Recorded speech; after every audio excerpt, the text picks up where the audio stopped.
My name is Armando Galella. I'm 99 years old. I'll be 100 years old in January 1st, 2020. You've been here for so long. Can you tell us some of your childhood memories, some things that you remember from growing up in the villages, maybe about going to the theaters here? I used to take my wife on a ferry boat ride.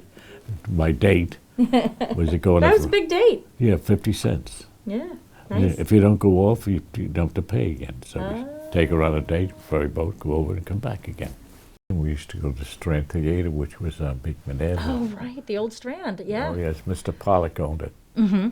We used to go to movies in the afternoon, Sunday afternoons, and go with 25 cents. We used to have double feature. We never left out for the first. We always stayed for the second. Got to stay for the second show. So I heard that even before that, you used to be able to go to Kingston Point and listen to some music there, huh? We all looked for a little bit of recreation, and we go up to the pavilion, and they had a jukebox there. And a jukebox? Yeah, jukebox. Yeah. Tommy Dorsey, Guy Lombardo, Artie Shaw, and all those. Yes, great music. Great music. It was my dance music, and Vicky Perron, we used to go there. We had, and it was very inexpensive. So That's to right. go there, spend a few hours, then we walked back to the Beekman Avenue, go to the soda store, and we used to buy our soda. I smoked. Oh, Chip. And we all were 14 years old, so we couldn't afford a whole pack of cigarettes. He would open a pack of cigarettes and sell you one cigarette for a penny. Oh, that's so funny. Yeah, that's the penny, and then we share the cigarettes, and we'd go to school, and we smoked outside. So I heard that you used to be a newspaper carrier. Francis Street was my paper route, and I delivered papers to make a few extra dollars for Mom.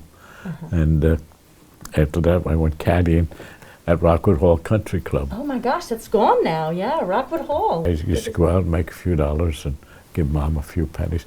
And so, people go to senior ball, and how are we going to get money to take out a date? Oh. To go to our senior ball. So I used to go caddy and save $1 or $2 so I could take my date to the senior ball. And my date was Rosemary Lennox. Oh, the river used to freeze over. And we played Gambucci. And you paid for It was the name they used for we used to jump from one ice floe to another. If you fell in, we'd help you get out. So this is a floating ice. Yeah, that floating you're ice. jumping It's on. about 2 or 3 feet thick. We jump from one big block. One of our ways of keeping, occupied. I heard you were not so much of a sportsman in town. No.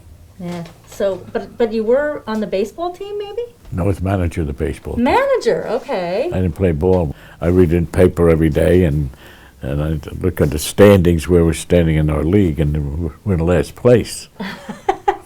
So I cut the paper out and brought it to my coach and said, "Coach, look, I put this standings upside down. We're in first place." That works. That works for me. But he didn't think it was so funny. I graduated North Tarrytown High School in 1939. Of course, jobs were very, very scarce. My mom took in sewing and ironing from the school teachers. And I said to my mom, I said, I'm 19 years old. I said, "Mom, I want to join the Army." "No, you're not joining the Army." Most mothers don't want their son to join or daughter to join the Army. About that, there was a draft in the 40s. I said, "Mom, they're going to take me anyway.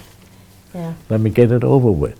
Well, you know the corner of Mechanical Street and Beekman Avenue? Right. The 4 of us standers, all our age. There was Toot McGuire, Charlie Bannon, myself, and Mr. Caney. So we went down to 39 Whitehall Street.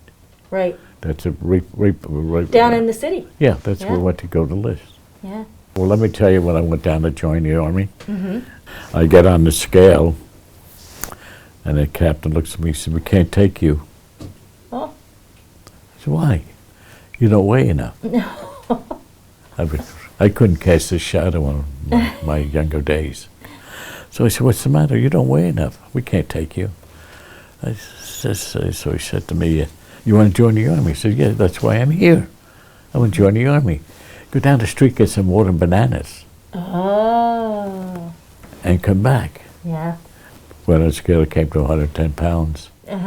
patted me on the face. He says, "Go take your oath. You're in." Oh, wow. And they wouldn't take McGuire. And people don't know he had a shin bone taken out. They wouldn't take him because if that's the case, then they have to take care of him all the rest of his life. Sure. Sure. So that's. And they don't want that. They don't want that. No. So they took me and then they sent me to Fort Slocum, New Rochelle. Oh, okay. I heard that when you joined up, something came in really handy, and that was your typing. I'm a pretty good typist. I type 40 words a minute. Wow. I don't even think I could do 40 words a minute. Well, ASDFJLK. Am I right? You are. So I know You the are. keys. I wasn't a cum laude student. I was just an average student. I was about 75 or 80. I think I was number 70 in the class. But I took a business course, shorthand, and Right. because I knew I wasn't going to college. Right. So my captain said, "Private Galella." I was a private. Private Galella, yes, sir. You went to high school? Yes, sir, I did. You can type? Yes, I can, sir.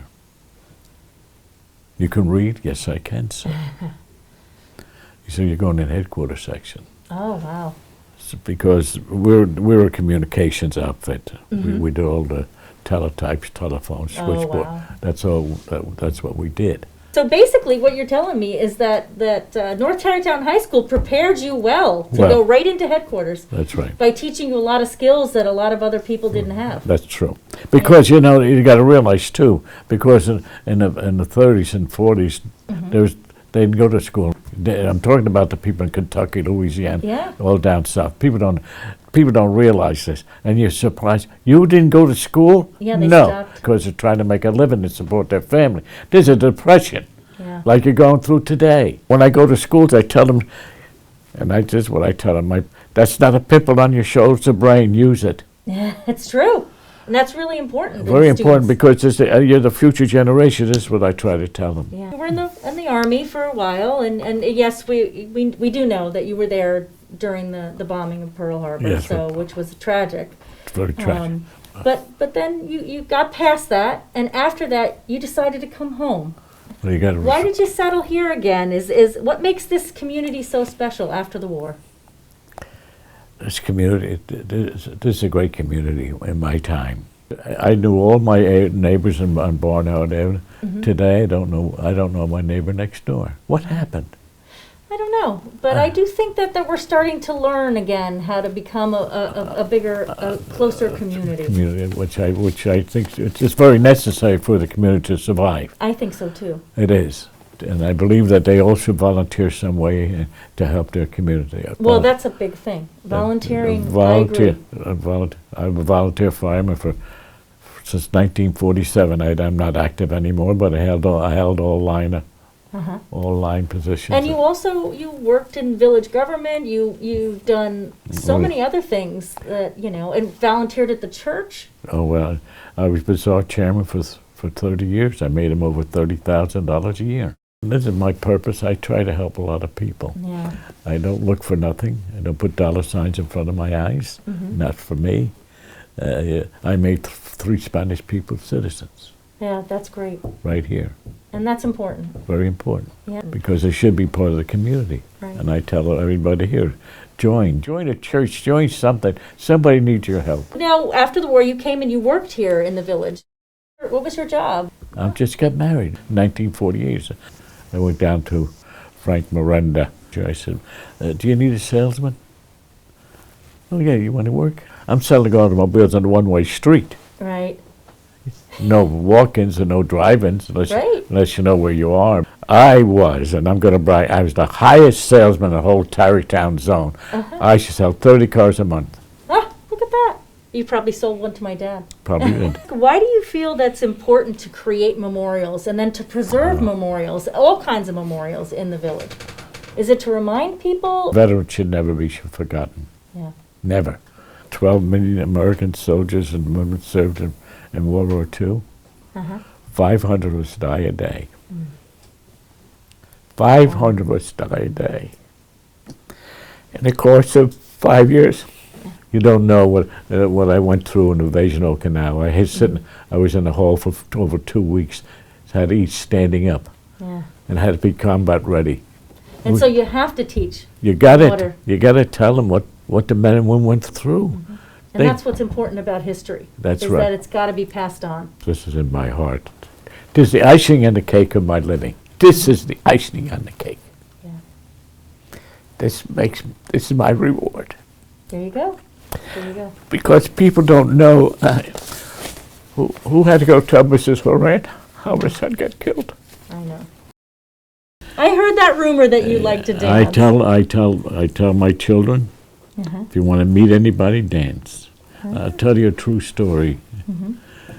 Down in where the war broke out, and they had a USO. You've heard of USO? Yeah. So USO, there's a dance downtown Honolulu, and we could go down. And I went down there, and there's a woman's way in the corner. I said, would you care to dance with me? She said, that's why I'm here. So I said, this is very nice, and so her name was Virgie Mendez. He said, why don't you come visit me in my home? Don't get no ideas. It's a true story. So anyways, I'm only, I'm 22 years old. She said, why don't you come home to visit? She was married. I had a place to go. She'd feed me. I'd go around the islands and everything. We corresponded for 50 years. Wow, look at that. Because of learning how to dance. I would have never met you. Well, I also heard that you're quite a popular dancer at the bazaar and other places. I loved it, Lindy.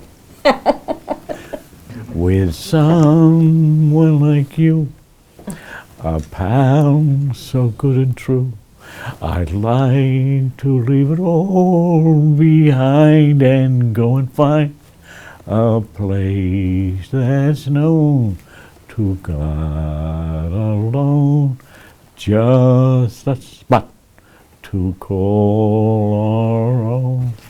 We'll find a perfect peace where joys will never cease, out there beneath the starry sky. We'll build a sweet little nest somewhere in the west and let the rest of the world go by. That's wonderful. How do your old guy wants to go dancing with the stars? I like that. Shake it, but don't break it.